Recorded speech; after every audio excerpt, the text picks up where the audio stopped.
En 1870, Nevada ardía con el descubrimiento de los mayores depósitos de plata de América. Silver Creek, un asentamiento que nació de la noche a la mañana, atrajo a miles de hombres desesperados en busca de fortuna. Pero donde convergían hombres solitarios y dinero fácil, surgían oportunidades oscuras. La casa de Salón Golden Rose prometía ser diferente de los burdeles sucios y peligrosos de la región, un establecimiento de lujo dirigido por tres hermanas que ofrecían dignidad y seguridad a sus empleadas. Durante 8 años, la Golden Rose fue considerada el burdel más refinado y discreto de Silver Creek. Las hermanas Everard lograron una tolerancia respetuosa de la comunidad gracias a su discreción, contribuciones caritativas y comportamiento público impecable. Era uno de los negocios más consolidados de la ciudad, operando sin los escándalos o disturbios que caracterizaban a otros establecimientos similares. Pero en 1878, cuando el edificio fue finalmente excavado tras una investigación, un descubrimiento macabro conmocionó no solo a Nevada, sino a todo el país. Bajo el jardín ornamental y en el sótano de la elegante casa, se encontraron los restos de 97 jóvenes mujeres. Esta es la historia de cómo tres hermanas construyeron un imperio de horror psicológico, operando lo que pudo haber sido el primer caso documentado de asesinatos en serie organizados por mujeres en América. Una historia que cuestiona nuestra percepción de los depredadores, las víctimas y la naturaleza humana en su forma más oscura. Si estás viendo esto desde un pueblo pequeño, deja un comentario contándonos de dónde eres.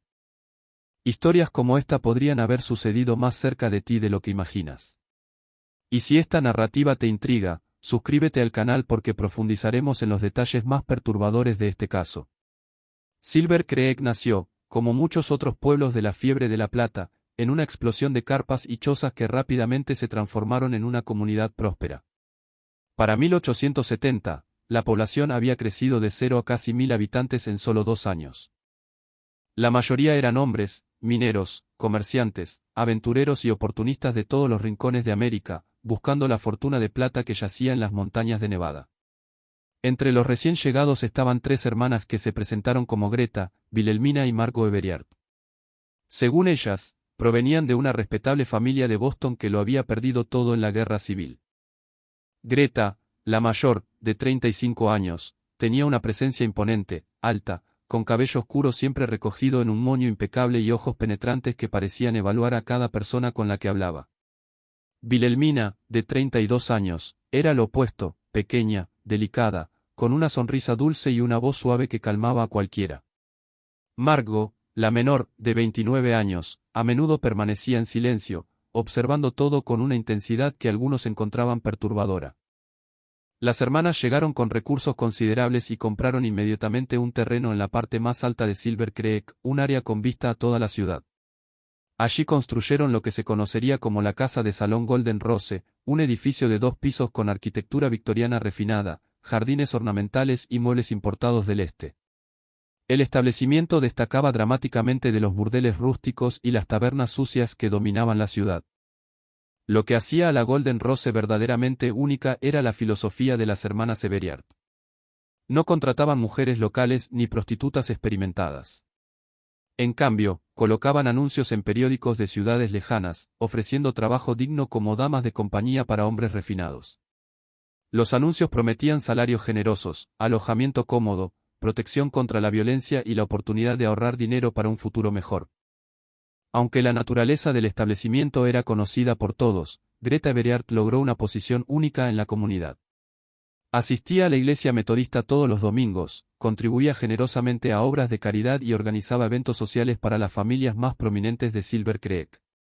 Hablaba elocuentemente sobre la importancia de ofrecer oportunidades dignas a mujeres en dificultades, especialmente huérfanas y viudas de la guerra civil que no tenían a dónde ir. Las primeras empleadas de la Golden Rose llegaron en el otoño de 1870, Sarah Mitchell, una joven de 19 años de Ohio cuyos padres habían muerto de tuberculosis, Emma Caldwell, de 22 años, una viuda de guerra de Tennessee, y Mary O'Brien, de 20 años, una huérfana irlandesa de Nueva York. Todas llegaron con equipaje pequeño y grandes esperanzas, atraídas por promesas de un nuevo comienzo en un entorno seguro y respetuoso.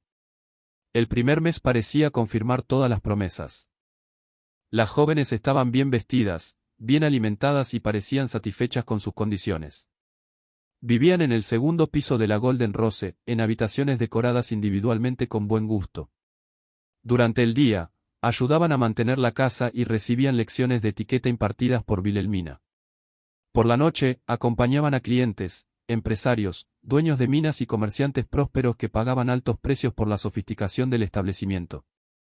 El reverendo Marcus Webb, de la Iglesia Metodista, visitó la Golden Rose varias veces a invitación de Greta para ofrecer guía espiritual a las jóvenes. Más tarde describió el ambiente como sorprendentemente ordenado para un establecimiento de esa naturaleza. Las mujeres parecían bien cuidadas, hablaban cortésmente y mostraban gratitud por las oportunidades recibidas. Webb solo notó que parecían algo reservadas, pero lo atribuyó a la timidez natural de jóvenes en una nueva situación. El Dr. Henry Ashford, el joven médico de Silver Creek, también visitaba regularmente la Golden Rose para realizar exámenes médicos a las empleadas. Observó que las mujeres estaban excepcionalmente saludables y bien nutridas, pero notó algo peculiar: rara vez hacían contacto visual directo y respondían a las preguntas casi mecánicamente, como si hubieran ensayado sus respuestas. Cuando cuestionó a Greta sobre esto, ella explicó que entrenaba a las jóvenes para ser discretas y profesionales. Lo que comenzó a intrigar a algunos residentes fue la rotación de empleadas. Cada pocos meses, algunas jóvenes se iban por mejores oportunidades y eran reemplazadas por nuevas candidatas. Greta explicaba que muchas lograban matrimonios ventajosos o trabajos en ciudades más grandes gracias a las habilidades sociales que desarrollaban en la Golden Rose. Era una explicación plausible en una era de gran movilidad social y geográfica. Pero había detalles que no encajaban perfectamente. Martha Henley, dueña de la tienda de telas, notó que las empleadas de la Golden Rose nunca compraban materiales para coser ropa personal o regalos para enviar a sus familias. Thomas Brennan, el joven sheriff de Silver Creek, observó que nunca veía a las mujeres en la estación de tren cuando supuestamente abandonaban la ciudad. Y la señora Eleanor Fitzgerald, que dirigía la oficina de correos, comenzó a encontrar extraño que las empleadas de la Golden Rose nunca enviaran ni recibieran correspondencia. Estos detalles, sin embargo, eran fácilmente explicados o ignorados. Silver Creek era una ciudad en explosivo crecimiento, donde la gente llegaba y partía constantemente. La prosperidad general enmascaraba pequeñas inconsistencias, y la reputación de las hermanas Everard como operadoras de un negocio discreto y bien gestionado desalentaba cuestionamientos más profundos. Después de todo, mantenían el establecimiento más refinado de su categoría, contribuían a la comunidad y evitaban los escándalos que caracterizaban a otros burdeles. El primer indicio de que algo estaba realmente mal vino de una fuente inesperada. En marzo de 1871, un minero llamado Jack Sullivan buscó al sheriff Brennan con una historia inquietante. Se había enamorado de Sarah Mitchell y quería casarse con ella. Cuando le propuso matrimonio, Sarah aceptó con lágrimas en los ojos, pero dijo que necesitaba el permiso de las hermanas Everard. Días después, Greta informó a Sullivan que Sarah había cambiado de opinión y decidió irse a San Francisco con una mejor oferta de trabajo. Sullivan insistió en despedirse de Sarah, pero le dijeron que ya había partido en las primeras horas de la mañana para evitar escenas emocionales innecesarias. Algo en la frialdad de Greta y su negativa a permitirle ver a Sarah una última vez despertó sospechas. Sullivan comenzó a hacer preguntas por la ciudad, pero descubrió que nadie había visto a Sarah partir ni sabía detalles sobre su nueva oportunidad en San Francisco. Este fue el primer hilo suelto en un tapiz de mentiras cuidadosamente tejido. Pero en una ciudad donde la palabra de las hermanas Everard tenía más peso que las sospechas de un minero enamorado, las dudas de Sullivan fueron fácilmente descartadas. La Golden Rose continuó operando normalmente, recibiendo nuevas jóvenes y manteniendo su reputación como un establecimiento refinado y bien gestionado. Lo que nadie sabía era que, en ese momento exacto, Sarah Mitchell yacía enterrada en el jardín ornamental de la Golden Rose junto a otras jóvenes que habían partido por mejores oportunidades, y que las hermanas Everard apenas comenzaban a perfeccionar un sistema de depredación psicológica que operaría durante 7 años más, cobrando 97 vidas jóvenes en el proceso. Durante estos primeros años, la Golden Rose se estableció como uno de los negocios más consolidados de Silver Creek. Mientras otros establecimientos enfrentaban problemas de violencia, embriaguez y escándalos públicos, las hermanas Everard mantenían una operación impecable en la superficie. Sus clientes eran hombres influyentes que apreciaban la discreción y sofisticación del lugar. Los ingresos eran constantes, los problemas inexistentes y la reputación sólida. Pero bajo esta fachada de éxito comercial, se estaba construyendo meticulosamente un sistema de horror. Cada empleada que llegaba llena de esperanza se convertía en una pieza en un juego mortal donde las reglas eran dictadas por depredadoras que habían transformado la hospitalidad en una trampa y la benevolencia en una máscara para el mal más profundo. Durante los siguientes 2 años, la Golden Rose consolidó su posición como el burdel más refinado y discreto de Silver Creek. Aunque la naturaleza del establecimiento era conocida por todos, las hermanas Everard lograron una tolerancia respetuosa de la comunidad a través de su discreción, contribuciones caritativas y comportamiento público impecable. Era uno de los negocios más consolidados de la ciudad, operando sin los escándalos o disturbios que caracterizaban a otros establecimientos similares. Las hermanas expandieron sus operaciones, construyendo un ala adicional y aumentando el número de empleadas a 15 jóvenes. Cada nueva llegada seguía el mismo patrón: mujeres jóvenes sin familia cercana, provenientes de lugares lejanos, atraídas por anuncios que prometían dignidad y oportunidad. El proceso de selección de las hermanas era meticuloso. Preferían huérfanas, viudas jóvenes o mujeres que habían roto con sus familias. Greta correspondía personalmente con cada candidata, haciendo preguntas detalladas sobre su situación familiar, conexiones sociales y planes futuros. Bajo el pretexto de asegurarse de que solo se aceptaran mujeres de buen carácter, en realidad identificaban a aquellas que nadie buscaría si desaparecían. Wilhelmina desarrolló lo que llamó un programa de refinamiento para las nuevas empleadas. Durante las primeras semanas, las jóvenes pasaban por un periodo de adaptación que incluía lecciones de etiqueta, dicción y comportamiento social. En la superficie, parecía un entrenamiento benevolente para mejorar las perspectivas de las mujeres. En realidad, era un proceso sistemático de aislamiento psicológico y ruptura de resistencia. El programa comenzaba con reglas aparentemente razonables: las empleadas no podían salir de la Golden Rose sin permiso y acompañamiento por su propia seguridad en una ciudad llena de hombres rudos. La correspondencia personal era revisada por Wilhelmina para asegurar que mantuvieran una imagen respetable, y el contacto con personas externas era desalentado porque podía distraerlas de sus objetivos de crecimiento personal. El Dr. Ashford, durante sus visitas médicas mensuales, comenzó a notar cambios sutiles en el comportamiento de las empleadas a lo largo de los años.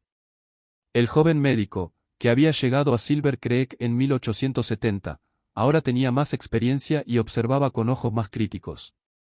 Las mujeres que llegaban animadas y esperanzadas gradualmente se volvían más calladas y sumisas.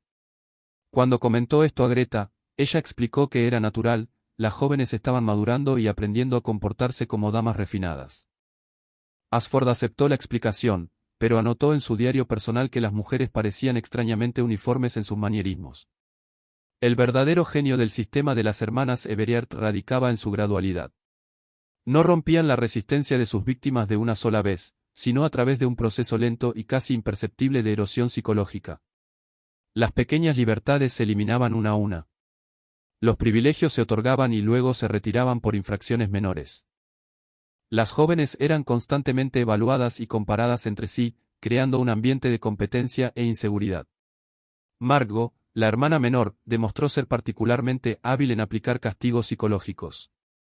Nunca gritaba ni usaba violencia física evidente. En cambio, utilizaba aislamiento, privación de alimentos, humillación sutil y manipulación emocional. Una joven que cuestionara una regla podría ser aislada en su habitación durante días, diciéndole que estaba reflexionando sobre su actitud ingrata. Otra que mostrara nostalgia por su hogar podría ver sus cartas perdidas en el correo. El sistema de recompensas era igualmente manipulador. Las jóvenes que se adaptaban completamente a las expectativas recibían pequeños lujos: un vestido nuevo, un postre especial, una tarde de libertad supervisada en los jardines. Estas recompensas creaban dependencia emocional y hacían que otras empleadas se esforzaran por complacer a las hermanas, incluso si eso significaba abandonar su propia identidad. En 1872, llegó a la Golden Rose una joven que se convertiría en clave para entender el sistema de las hermanas Everard. Rebecca Hayes, de 21 años, era hija de un pastor metodista de Indiana que había muerto en un accidente. Inteligente y observadora, Rebecca mantuvo un diario secreto durante sus meses en la Golden Rose, un documento que se descubriría décadas después y proporcionaría inquietantes detalles sobre las operaciones del establecimiento. Las primeras entradas del diario de Rebecca eran optimistas. Describía a la Golden Rose como elegante y bien organizada, y a las hermanas Everard como mujeres refinadas con genuina preocupación por el bienestar de sus empleadas. Pero gradualmente, el tono cambió. Rebecca comenzó a notar inconsistencias en las historias sobre empleadas que habían partido por mejores oportunidades. Observó que estas mujeres nunca se despedían personalmente y que sus pertenencias personales permanecían en sus habitaciones durante semanas antes de desaparecer. Una entrada particularmente reveladora, fechada en septiembre de 1872, describía una conversación que Rebecca escuchó entre las hermanas. Wilhelmina dijo: «Mary se está volviendo problemática, tal vez sea hora de que siga adelante». Greta respondió: «Esperaré hasta después de la visita del Dr. Afford». Margot simplemente sonrió, de esa manera extraña que me da escalofríos. No entiendo por qué Mary sería problemática.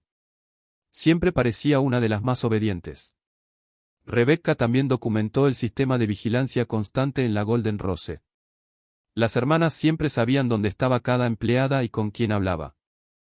Las conversaciones privadas entre las jóvenes eran desalentadas, y cualquier señal de conspiración o actitud negativa era rápidamente castigada. Se incentivaba a las empleadas a denunciar comportamientos inapropiados de las demás, creando un ambiente de desconfianza mutua. El aspecto más siniestro del sistema era cómo las hermanas identificaban cuando una empleada se volvía problemática. Los signos incluían hacer demasiadas preguntas sobre empleadas que habían partido, expresar deseos de visitar a la familia, mostrar resistencia a las reglas, formar amistades cercanas con otras empleadas o mostrar signos de depresión o desesperación. Irónicamente, tanto la sumisión total como la resistencia abierta podían ser fatales. En octubre de 1872, Rebecca presenció algo que la aterrorizó. Una empleada llamada Catherine Walsh había sido aislada en su habitación durante una semana por actitud irrespetuosa. Cuando Rebecca preguntó por Catherine, Wilhelmina dijo que había decidido partir durante la noche para reflexionar sobre sus elecciones en otro lugar. Pero Rebecca había escuchado a Catherine llorando en su habitación la noche anterior y sabía que no tenía dinero ni recursos para viajar. La última entrada del diario de Rebecca, fechada el 15 de noviembre de 1872, era desesperada: «Estoy empezando a entender que tal vez ninguna de nosotras saldrá de aquí con vida. Las hermanas no son benefactoras, son depredadoras. Pero, ¿cómo puedo probarlo? ¿Cómo puedo escapar? Ellas controlan todo, nuestro dinero, nuestra correspondencia, nuestros movimientos. Si intento huir y me atrapan, sé que seré la próxima en partir por una mejor oportunidad. Dios, ayúdame. Estoy atrapada en una pesadilla disfrazada de sueño». Rebecca Hayes desapareció 3 días después de esta entrada. Greta informó a las demás empleadas que Rebecca había recibido una propuesta de matrimonio de un comerciante de Denver y partió inmediatamente para no perder la oportunidad. Su diario quedó escondido detrás de una tabla suelta en su habitación, donde permanecería oculto por más de una década. El sistema de las hermanas Everard estaba ahora completamente operativo. Habían creado un entorno donde mujeres jóvenes vulnerables eran sistemáticamente aisladas, psicológicamente quebradas y, cuando se volvían inconvenientes o peligrosas, eliminadas silenciosamente. Y lo más terrible era que todo esto ocurría bajo la fachada de un negocio respetable y bien gestionado en una comunidad que veía a las hermanas como competentes operadoras de un establecimiento discreto. Durante este periodo, el Dr. Ashford comenzó a notar patrones en los síntomas que observaba durante sus visitas mensuales. Ciertas empleadas desarrollaban lo que él describía como melancolía profunda, pérdida de apetito, palidez, apatía y una extraña resignación. Recetaba tónicos y recomendaba descanso, sin sospechar que estaba documentando los efectos del envenenamiento gradual con arsénico que las hermanas administraban para debilitar la resistencia de sus víctimas. El reverendo Webb también notó cambios durante sus visitas pastorales. Las empleadas más antiguas parecían haber perdido la capacidad de reflexión personal genuina, respondiendo a preguntas espirituales con frases ensayadas y vacías. Cuando intentaba profundizar en conversaciones sobre fe y esperanza, las respuestas eran evasivas, como si las mujeres hubieran sido entrenadas para evitar cualquier discusión que pudiera revelar su verdadero estado mental. Si estás siguiendo esta historia y aún no te has suscrito al canal, este es el momento perfecto. Apenas estamos comenzando a desentrañar los horrores de la Golden Rose, y las revelaciones más impactantes aún están por venir. Entre 1873 y 1878, la Golden Rose alcanzó su apogeo operativo. Las hermanas Everard habían perfeccionado su sistema hasta el punto de eliminar virtualmente cualquier riesgo de descubrimiento. La rotación de empleadas se explicaba como una progresión natural, jóvenes que crecían profesionalmente y partían hacia mejores oportunidades. La pequeña comunidad de Silver Creek no solo aceptaba esta narrativa, sino que la celebraba como prueba del éxito del programa de refinamiento de las hermanas. Pero comenzaron a surgir patrones para aquellos lo suficientemente observadores como para notarlos. Thomas Brennan, ahora un sheriff experimentado después de 8 años en el cargo, llevaba registros meticulosos de todos los residentes de Silver Creek. Sus archivos mostraban que, desde 1870, un número preocupante de jóvenes había partido de la Golden Rose hacia diversos destinos.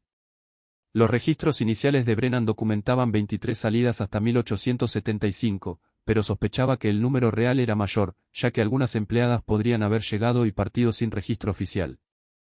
Ninguna de las mujeres que supuestamente partieron había mantenido contacto con conocidos en la ciudad. Ninguna había regresado de visita, y lo más perturbador, ninguna había sido vista en la estación de tren o en la carretera principal durante sus supuestas partidas. Brennan comenzó a notar estas inconsistencias, creando un archivo personal que crecía cada año. El Dr. Ashford, ahora un médico experimentado tras años de práctica en Silver Creek, también comenzó a notar patrones médicos inquietantes. Durante sus exámenes mensuales, observó que ciertas empleadas desarrollaban síntomas específicos en las semanas previas a sus partidas: pérdida de peso dramática, palidez extrema, temblores en las manos y una profunda apatía que inicialmente atribuyó a la ansiedad previa al viaje. Cuando cuestionó a las hermanas sobre esto, ellas explicaron que era natural, las jóvenes se ponían nerviosas ante cambios importantes en sus vidas. El reverendo Webb hizo una observación particularmente inquietante durante una visita pastoral en 1876. Notó que las empleadas más antiguas de la Golden Rose parecían haber desarrollado una uniformidad espiritual perturbadora. Todas hablaban de Dios y la providencia de manera casi idéntica, usando frases y expresiones que parecían ensayadas. Cuando intentaba profundizar en conversaciones sobre fe y esperanza, las respuestas eran evasivas y superficiales, como si las mujeres hubieran perdido la capacidad de reflexión personal genuina. La verdadera naturaleza del sistema de las hermanas Severiard comenzó a revelarse a través de una fuente inesperada. En 1878, un incendio menor en la Golden Rose dañó parte de la oficina de Greta, obligándola a contratar a un carpintero local para las reparaciones. James Morrison, un artesano habilidoso, descubrió durante el trabajo una colección de documentos que Greta había intentado ocultar apresuradamente. Morrison era un hombre sencillo pero alfabetizado.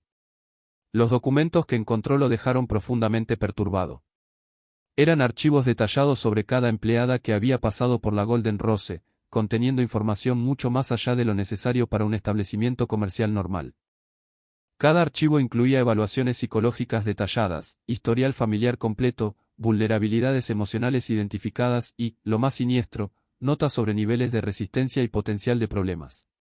Un archivo típico, referente a una joven llamada Ellen Porter, contenía observaciones como: huérfana desde los 14 años, sin parientes conocidos, personalidad sumisa pero con tendencia a la melancolía, responde bien a la aprobación pero muestra apego excesivo a otras empleadas.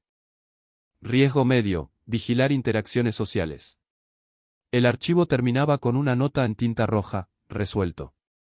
Noviembre de 1877. Morrison encontró archivos de docenas de mujeres que supuestamente habían abandonado la Golden Rose. Todos terminaban con la misma nota en tinta roja: resuelto, seguida de una fecha. Las fechas correspondían exactamente a los periodos en que las empleadas habían supuestamente abandonado Silver Creek por mejores oportunidades. Aún más perturbador eran los documentos que detallaban lo que las hermanas llamaban el protocolo de transición. Era un manual meticuloso que describía cómo identificar a las empleadas que se volvían inadecuadas para el entorno, cómo aislarlas gradualmente de las demás, cómo preparar explicaciones convincentes para sus partidas y cómo finalizar la transición sin despertar sospechas. El protocolo revelaba la frialdad calculadora de las hermanas Severiard. Habían categorizado a sus víctimas en tipos psicológicos y desarrollado estrategias específicas para cada categoría. Los tipos melancólicos eran aislados hasta que desarrollaban una depresión severa, momento en el que su repentina partida parecía una huida desesperada. Los tipos cuestionadores eran gradualmente desacreditados ante las demás empleadas antes de ser eliminados. Los tipos sociales eran separados de sus amigas y castigados por formar facciones antes de desaparecer. Morrison quedó paralizado por lo que había descubierto. Entendió que estaba viendo evidencia de múltiples asesinatos, pero también sabía que nadie le creería contra la palabra de las hermanas Everiard, quienes operaban uno de los negocios más consolidados de Silver Creek. Decidió copiar en secreto los documentos más incriminatorios y buscar al sheriff Brennan con pruebas concretas. Cuando Morrison mostró los documentos a Brennan, el sheriff inicialmente reaccionó con escepticismo. Las hermanas Everiard eran figuras establecidas en la comunidad, operadoras de un negocio discreto y generosas contribuyentes a obras de caridad. La idea de que fueran asesinas en serie parecía absurda, pero los documentos eran demasiado detallados para hacer falsificaciones y correspondían perfectamente a los patrones que Brennan había observado a lo largo de los años. Brennan decidió llevar a cabo una investigación discreta. Comenzó a verificar las historias sobre las partidas de las empleadas, enviando telegramas a las principales ciudades conectadas a la red telegráfica e investigando si alguna de las mujeres había llegado realmente a los destinos mencionados. Los resultados fueron inquietantes. Ninguna estación de tren en las principales ciudades tenía registros de boletos comprados por empleadas de la Golden Rose. Ningún hotel o pensión en las ciudades de destino tenía registros de sus llegadas. La investigación de Brennan también reveló inconsistencias en las historias de las hermanas. Greta había dado versiones diferentes sobre los destinos de varias empleadas cuando se le preguntaba en diferentes momentos. Wilhelmina había mencionado cartas de agradecimiento de antiguas empleadas, pero nunca pudo producir esas cartas cuando se le solicitaban. Margot, cuando se le preguntaba directamente, frecuentemente decía no recordar detalles sobre empleadas específicas. El momento decisivo llegó cuando Brennan descubrió el diario de Rebecca Hayes. Durante una búsqueda discreta en la Golden Rose, encontró el escondite detrás de la tabla suelta y recuperó el diario que documentaba los últimos meses de vida de la joven. Las observaciones de Rebecca proporcionaban una visión interna del sistema de control psicológico de las hermanas y confirmaban las peores sospechas de Brennan. Pero incluso con la creciente evidencia, Brennan enfrentaba un dilema. Las hermanas Everiard eran influyentes en la pequeña comunidad de Silver Creek. Tenían aliados importantes entre los comerciantes locales y considerables recursos financieros. Una acusación prematura o mal fundamentada podría destruir su carrera y permitir que las hermanas escaparan de la justicia. Necesitaba pruebas físicas irrefutables, los cuerpos de las víctimas. Brennan también descubrió que las hermanas mantenían correspondencia con mujeres en varias ciudades, sugiriendo que sus operaciones podrían haber comenzado antes de llegar a Silver Creek. Las cartas encontradas en la oficina de Greta indicaban contactos en al menos 3 ciudades del oeste, lo que planteaba la posibilidad de que el número total de víctimas fuera mucho mayor que el documentado en Nevada. En septiembre de 1878, Brennan tomó una decisión que lo cambiaría todo. Obtuvo una orden de registro basada en la evidencia documental y organizó una excavación sistemática de los jardines de la Golden Rose. Lo que encontró confirmó sus peores temores y conmocionó incluso a los investigadores más experimentados. Bajo el jardín ornamental, cuidadosamente mantenido por las hermanas Everiard, yacían los restos mortales de docenas de jóvenes mujeres. El descubrimiento de los cuerpos marcó el fin de la fachada respetable de las hermanas Everiard, pero también reveló la verdadera y aterradora extensión de sus operaciones. No eran simplemente asesinas oportunistas. Eran depredadoras sistemáticas que habían transformado el asesinato en una operación comercial eficiente, operando bajo la protección de la respetabilidad social y la confianza de la comunidad. La excavación de los jardines de la Golden Rose comenzó al amanecer del 23 de septiembre de 1878. El sheriff Brennan reunió a un equipo de 6 hombres de confianza, incluido el Dr. Afford, para examinar los restos mortales, y el reverendo Webb, para ofrecer oraciones por las víctimas. Lo que descubrieron en las primeras horas de excavación superó sus peores expectativas y reveló la verdadera magnitud de los horrores perpetrados por las hermanas Everiard. Los primeros cuerpos fueron encontrados a solo 2 metros de profundidad, enterrados en tumbas poco profundas bajo los rosales ornamentales que le daban su nombre al establecimiento. El Dr. Ashford, basándose en los síntomas que había observado en vida y en el estado de los restos mortales, determinó que las víctimas habían muerto por estrangulamiento o envenenamiento. Aún más perturbador, muchos cuerpos fueron encontrados con pequeños objetos personales, collares con nombres grabados, anillos familiares, broches y medallas religiosas que las víctimas habían traído de sus vidas anteriores. A medida que continuaba la excavación, emergió un patrón macabro. Las hermanas Everiard habían organizado su cementerio clandestino con la misma meticulosidad que aplicaban a todos los aspectos de sus operaciones. Los cuerpos estaban dispuestos en filas ordenadas, cada uno marcado con una pequeña piedra numerada. Era como si mantuvieran un inventario de sus víctimas, tratando el asesinato como un asunto contable.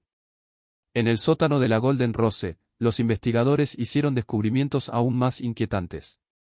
Detrás de una pared falsa, encontraron una habitación secreta que funcionaba como el archivo y centro de operaciones de las hermanas. Las paredes estaban cubiertas con mapas que marcaban las ciudades donde habían colocado anuncios de reclutamiento, listas de periódicos que publicaban sus anuncios y horarios detallados de sus operaciones. El archivo contenía correspondencia con cientos de jóvenes de todo el país. Las cartas revelaban cómo las hermanas seleccionaban a sus víctimas con precisión quirúrgica. Preferían huérfanas, viudas jóvenes sin hijos y mujeres que habían roto con sus familias.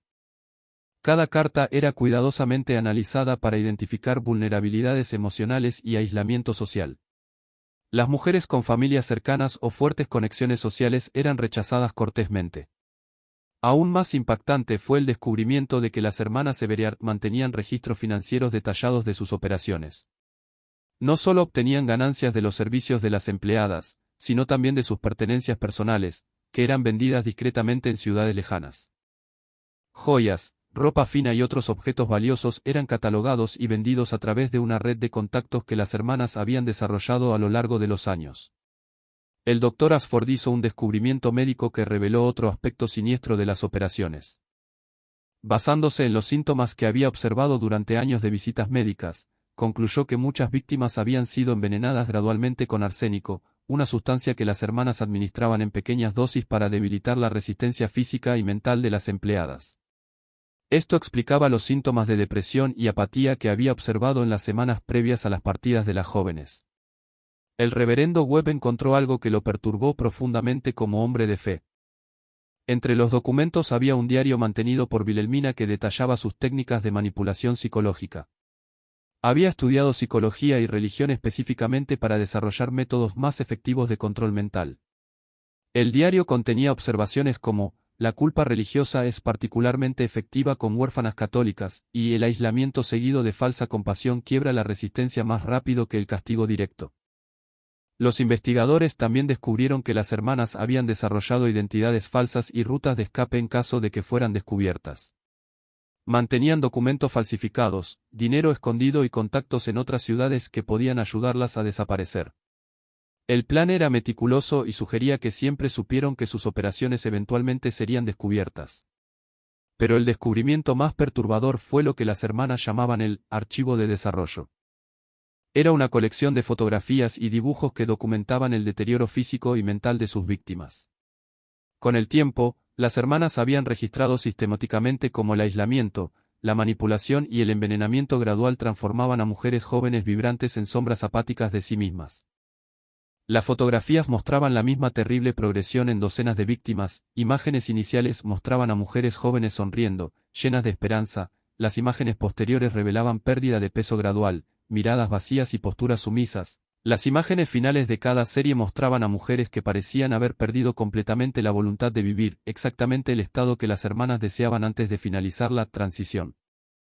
La investigación reveló que las hermanas Everard no eran simplemente asesinas, sino investigadoras sádicas que estudiaban los efectos de diferentes formas de tortura psicológica. Experimentaban con técnicas de aislamiento, privación sensorial, manipulación emocional y condicionamiento conductual.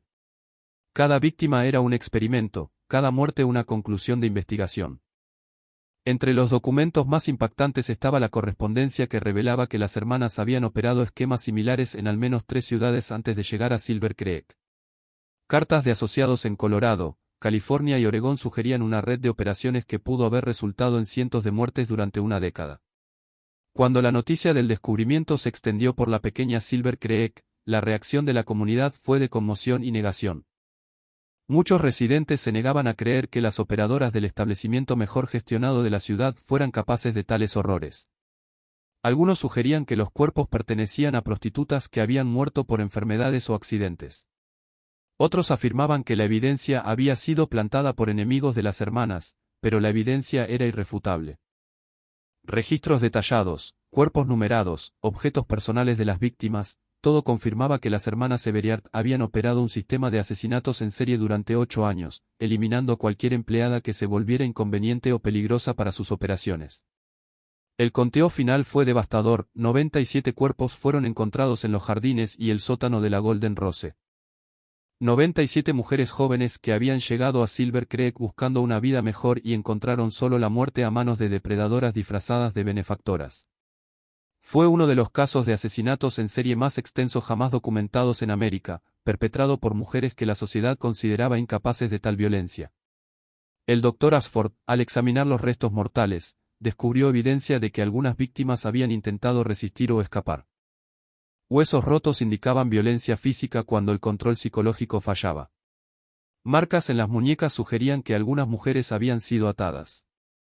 El descubrimiento más perturbador fue un esqueleto encontrado en una posición que sugería que la víctima había sido enterrada viva. El reverendo Webb, al catalogar los objetos personales encontrados con los cuerpos, descubrió cartas nunca enviadas escondidas en pequeñas cajas enterradas con algunas víctimas. Estas cartas, escritas en los últimos momentos de vida de las jóvenes, contenían súplicas desesperadas de ayuda y confesiones de terror. Una carta escrita por una joven llamada Margaret Sullivan decía: «Si alguien encuentra esto, sepa que las hermanas Severiard son demonios disfrazados de ángeles. Nos matan lentamente, robando nuestras almas antes de tomar nuestras vidas». Pero cuando los investigadores fueron a arrestar a las hermanas Severiard, descubrieron que habían desaparecido. La Golden Rose estaba vacía, abandonada como si sus dueñas simplemente se hubieran evaporado. La cacería de las asesinas más buscadas de América apenas comenzaba. El descubrimiento de que las hermanas Severiard habían huido desencadenó la mayor cacería humana en la historia de Nevada hasta ese momento. El sheriff Brennan envió inmediatamente telegramas a las autoridades de las principales ciudades conectadas a la red telegráfica, proporcionando descripciones detalladas de las 3 mujeres y advirtiendo de su extrema peligrosidad. Pero las hermanas habían planeado su escape con la misma meticulosidad que aplicaban a sus asesinatos y parecían haber desaparecido por completo. La investigación del escape reveló que las hermanas habían comenzado a prepararse para huir semanas antes del descubrimiento de los cuerpos. Residentes locales reportaron actividad nocturna inusual en la Golden Rose, con carretas llegando y partiendo durante las primeras horas de la mañana. El banco local confirmó que Greta había retirado grandes sumas de dinero en las semanas previas, afirmando que estaba invirtiendo en mejoras para el establecimiento. El Dr. Ashford hizo un descubrimiento inquietante al examinar las habitaciones abandonadas de las hermanas. Wilhelmina había dejado atrás un diario personal que revelaba aspectos aún más oscuros de su personalidad. Las entradas mostraban que veía a sus víctimas no como seres humanos, sino como especímenes para sus experimentos psicológicos. Una entrada particularmente impactante decía: «Sara demostró una resistencia excepcional al aislamiento. Aumenté la dosis de arsénico y observé un deterioro acelerado. Resultados satisfactorios obtenidos en 12 días». El diario también revelaba que las hermanas habían discutido la expansión de sus operaciones a otras ciudades. Planeaban establecer una red de casas de refinamiento en todo el oeste americano, cada una operando bajo la misma fachada de respetabilidad mientras eliminaban sistemáticamente a mujeres vulnerables. El descubrimiento en Silver Creek había interrumpido lo que podría haber devenido en una operación de asesinatos en masa de proporciones inimaginables. 3 meses después del escape, la primera pista sobre el paradero de las hermanas vino de una fuente inesperada. Un comerciante de Sacramento reportó haber vendido suministros a 3 mujeres que coincidían con las descripciones de la Severiard. Habían comprado provisiones para un largo viaje y preguntaron sobre rutas a México. El comerciante notó que una de las mujeres, probablemente Margot, parecía nerviosa y miraba constantemente por encima del hombro. La pista llevó a los investigadores a una pensión en Stockton, California, donde las hermanas habían estado una semana usando nombres falsos. La dueña de la pensión, la señora Catherine Mitchell, describió a las 3 huéspedes como mujeres refinadas, pero con algo perturbador en sus miradas. Notó que nunca salían juntas y parecían vigilarse constantemente entre sí, como si no confiaran completamente unas en otras. La señora Mitchell hizo una observación que resultaría profética: la menor de las 3 parecía aterrorizada de las otras 2. Lloraba por las noches, y la escuché murmurar oraciones desesperadas. Cuando se fueron, encontré una nota escondida bajo el colchón que decía solo: «Dios, perdóname por todo lo que he hecho». El rastro de las hermanas llevó a los investigadores a través de California hacia la frontera con México, siguiendo una ruta más lógica: Sacramento, Stockton, Fresno, Los Ángeles y finalmente hacia la frontera. Habían dejado un rastro de pequeñas pistas, registros de hoteles, compras de suministros, avistamientos de testigos. Pero siempre permanecían unos días por delante de sus perseguidores, como si tuvieran información sobre los movimientos de la investigación. En enero de 1879, la cacería llegó a un final dramático e inesperado cerca de la ciudad fronteriza de Tijuana. Las autoridades mexicanas encontraron los cuerpos de dos mujeres que coincidían con las descripciones de Greta y Wilhelmina Eberiart. Habían sido asesinadas a tiros, aparentemente durante una discusión violenta. Cerca de los cuerpos estaba una tercera mujer, gravemente herida pero aún viva, Margot Eberiart. Margot fue llevada a un hospital en San Diego, donde permaneció bajo custodia policial mientras se recuperaba de sus heridas. Durante su periodo de convalecencia, hizo confesiones que revelaron detalles aún más inquietantes sobre las operaciones de la Golden Rose. Según Margot, el sistema de asesinatos había sido concebido enteramente por Greta, quien poseía una inteligencia fría y calculadora que impresionaba incluso a sus hermanas. Wilhelmina, reveló Margot, era la verdadera sádica del trío. Obtenía un placer genuino del sufrimiento psicológico de las víctimas y a menudo prolongaba el proceso de ruptura mucho más allá de lo necesario para sus operaciones.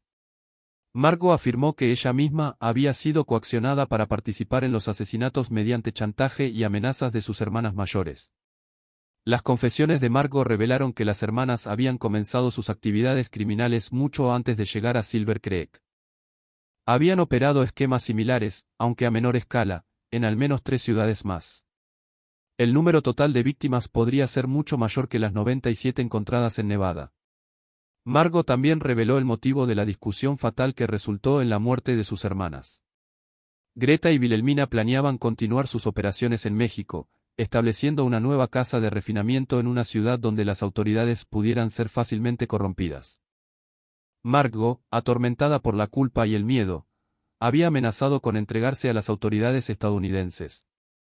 La discusión escaló a la violencia cuando Greta intentó matar a Margot para silenciarla permanentemente. Durante el tiroteo, Margot logró matar a sus 2 hermanas en defensa propia, pero resultó gravemente herida en el proceso. Afirmó que sus últimos pensamientos antes de perder el conocimiento fueron de alivio: finalmente, la pesadilla había terminado. Margot también reveló detalles sobre cómo las hermanas habían desarrollado sus métodos a lo largo de los años.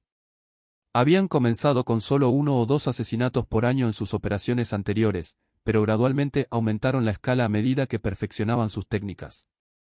En Silver Creek, habían alcanzado lo que Greta llamó máxima eficiencia operativa, eliminando un promedio de 12 víctimas por año sin despertar sospechas.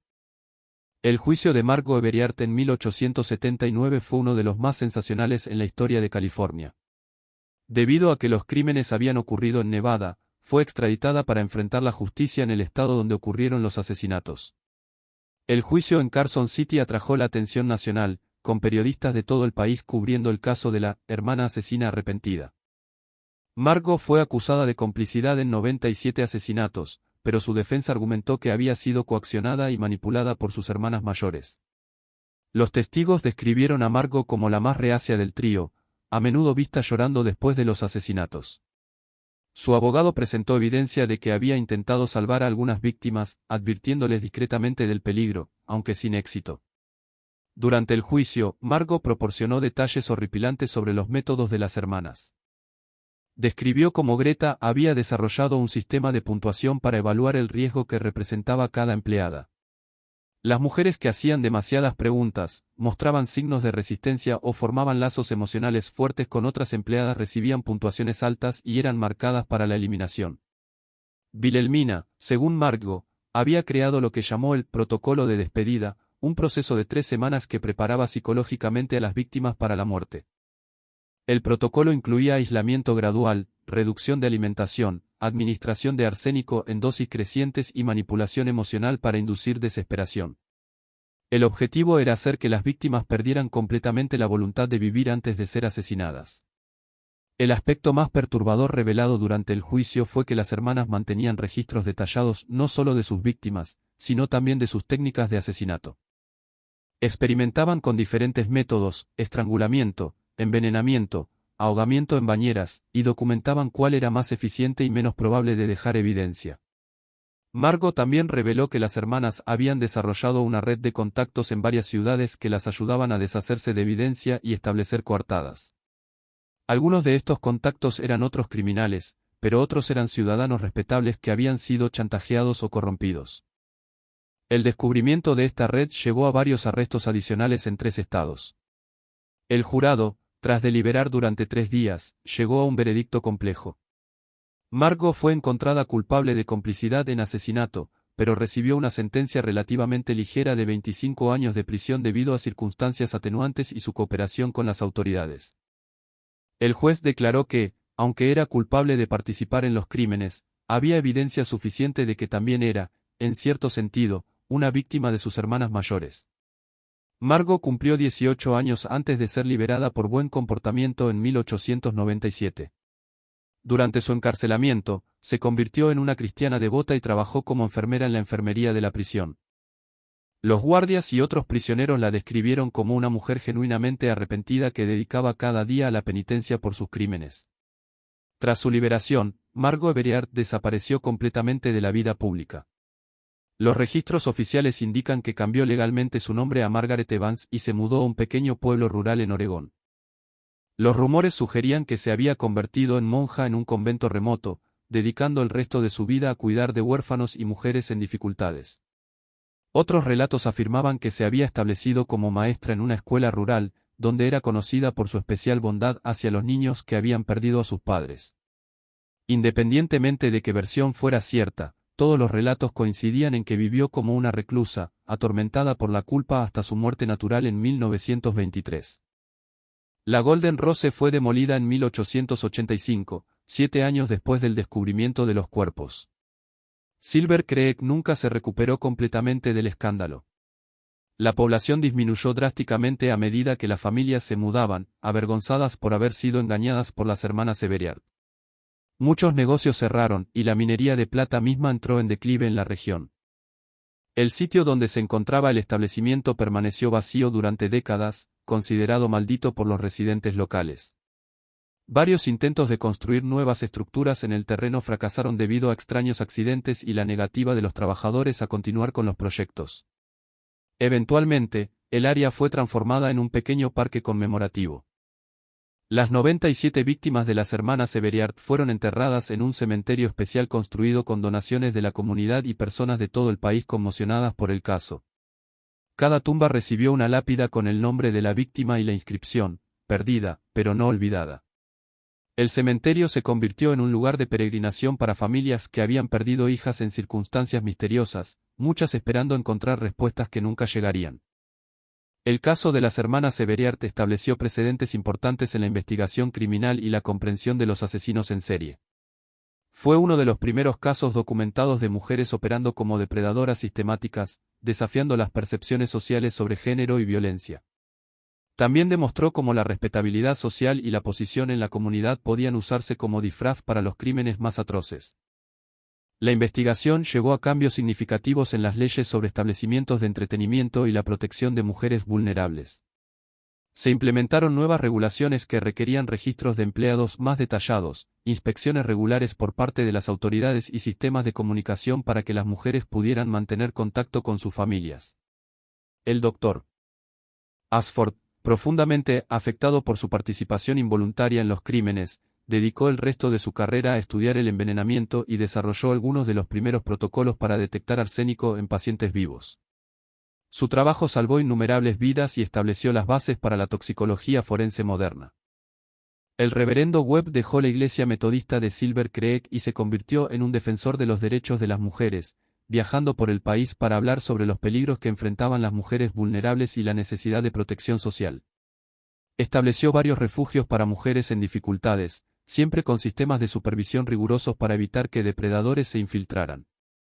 Pero quizás el legado más inquietante del caso es la pregunta que plantea sobre cuántas otras operaciones similares podrían haber existido sin ser descubiertas. En una era de gran movilidad social y comunicación limitada, ¿cuántas jóvenes desaparecieron en circunstancias similares? ¿Cuántos otros establecimientos respetables escondieron horrores inimaginables? Investigaciones posteriores revelaron que al menos 6 casos sospechosos en diferentes estados podrían haber involucrado métodos similares a los de las hermanas Severiard. Aunque nunca se resolvieron completamente, estos casos sugirieron que las hermanas podrían haber inspirado a imitadores o que una red más amplia de depredadores operaba bajo disfraces similares. La historia de las hermanas Severiard y la Golden Rose sigue siendo uno de los casos más perturbadores de depredación sistemática en la historia de América. 97 mujeres jóvenes perdieron la vida a manos de asesinas que transformaron la hospitalidad en una trampa mortal y la respetabilidad en un disfraz para horrores inimaginables. Lo que hace este caso particularmente inquietante no es solo la escala de los asesinatos, sino la frialdad calculadora con la que fueron ejecutados. Las hermanas Severiard no eran asesinas impulsivas impulsadas por la pasión o la locura. Eran depredadoras metódicas que estudiaban, planificaban y perfeccionaban sus métodos durante años. Transformaron el asesinato en una operación comercial, tratando las vidas humanas como mercancías para ser explotadas y descartadas. Pero quizás la lección más importante de esta tragedia es cómo expone nuestra tendencia a confiar en las apariencias y las posiciones sociales. Las hermanas Severiard lograron operar durante 8 años porque la sociedad no podía concebir que las operadoras de un negocio bien gestionado y contribuyentes a la comunidad fueran capaces de tales horrores. Esta ceguera social les permitió continuar sus operaciones mucho más allá de lo que debería haber sido posible. Hoy, cuando escuchamos sobre jóvenes que desaparecen en circunstancias misteriosas, cuando vemos establecimientos que prometen oportunidades para personas vulnerables, cuando encontramos figuras respetables que parecen demasiado buenas para ser verdad, tal vez deberíamos recordar a las hermanas Severiard. Recordar que el mal más peligroso a menudo lleva la máscara de la virtud y que nuestra compasión y confianza, aunque virtudes esenciales, también pueden ser explotadas por aquellos que ven la bondad humana como una debilidad para manipular. Las 97 mujeres jóvenes que murieron en la Golden Rose no fueron solo víctimas de asesinas. Fueron víctimas de un sistema social que no protegió a los vulnerables y permitió que depredadoras operaran bajo la protección de la respetabilidad. Sus muertes nos recuerdan que la vigilancia constante y la protección de los más vulnerables no son solo responsabilidades legales, sino imperativos morales que toda sociedad debe abrazar. El cementerio donde fueron enterradas las víctimas aún existe hoy. Aunque Silver Creek se convirtió en un pueblo fantasma décadas después del escándalo, las lápidas, desgastadas por el tiempo y el clima del desierto de Nevada, aún llevan los nombres de las jóvenes que vinieron al oeste buscando sueños y encontraron solo pesadillas. Los visitantes ocasionales reportan una profunda tristeza que permea el lugar, como si el aire mismo aún llevara ecos de vidas interrumpidas prematuramente. Los estudios criminológicos modernos clasifican a las hermanas Severiard como uno de los primeros casos documentados de asesinos en serie organizacionales, depredadores que transforman el asesinato en una operación sistemática con motivaciones tanto psicológicas como financieras. Su caso se estudia en academias de policía y cursos de psicología criminal como un ejemplo de cómo los depredadores pueden usar instituciones sociales respetables como camuflaje para actividades criminales. Pero más allá del interés académico, la historia de la Golden Rose sigue siendo un recordatorio inquietante de que el horror más profundo a menudo no surge de monstruos obvios, sino de personas que logran ocultar su verdadera naturaleza detrás de sonrisas cálidas, promesas tentadoras y reputaciones impecables. Es una historia que nos obliga a cuestionar nuestras propias percepciones sobre el bien y el mal, sobre la confianza y la sospecha, sobre la naturaleza humana en sus manifestaciones más oscuras. Y tal vez, en algún lugar de las vastas extensiones del oeste americano, secretos enterrados aún esperan ser descubiertos, otras casas respetables con jardines bien cuidados, otros establecimientos que prometen oportunidades para los desesperados, otros depredadores que aprendieron de las hermanas Severiard que el mejor camuflaje para el mal es la apariencia del bien. La historia de las hermanas Severiard termina, pero las preguntas que plantea siguen siendo eternamente relevantes. ¿Cómo protegemos a los vulnerables? ¿Cómo identificamos a los depredadores disfrazados? ¿Y cómo aseguramos que tragedias como la de la Golden Rose no se repitan en la oscuridad silenciosa de la respetabilidad social? Estas son preguntas que cada generación debe responder de nuevo, porque el precio del olvido puede medirse en vidas jóvenes perdidas y sueños enterrados en jardines ornamentales que esconden horrores inimaginables. Esta historia te hizo cuestionar cuántos depredadores podrían estar escondiéndose detrás de fachadas respetables hoy en día. Comparte tus pensamientos en los comentarios. Deja tu like si el caso te impactó y suscríbete para más misterios psicológicos perturbadores.